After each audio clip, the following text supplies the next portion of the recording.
નમસ્કાર મિત્રો, હું છું આપનો મિત્ર અમરમ ગુમાદિયા, લોક સાહિત્યકાર, હાસ્ય કલાકાર અને હાસ્ય લેખક. આમ તો કેમ્પમાંથી અભ્રંશ થયેલો શબ્દ છે. સાચું તો અંગ્રેજો એ વખતનો કેમ્પ હતો, પછી એમાંથી અભ્રંશ થતા લોકબોલીમાં એનું કાપ થયું.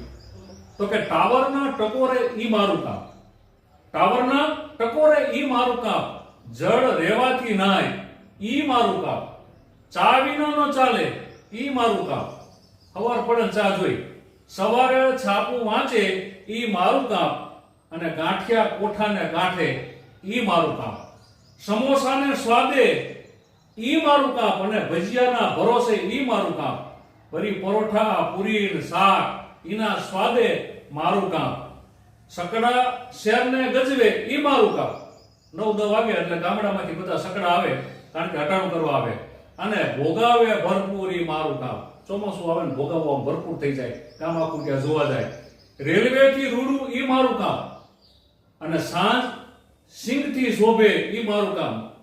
સાંજ પડે ને બધાને સિંગ ખાવાનું મન થાય, ઈ આપણું કામ છે. અને દેવળ દેરાસરે ગુંતું ઈ મારું કામ, ગલીએ શેરીએ હનુમાન ઈ મારું કામ, ચણા ઓડા બેસી ઓટલે ખાય ઈ મારું કામ, છે નાનું પણ વાલું અંબારામ ઈ મારું કામ. એવું કાપ આપણું શહેર આપણને ખૂબ પ્યારું છે. આભાર, ધન્યવાદ, જય હિન્દ, જય ભારત.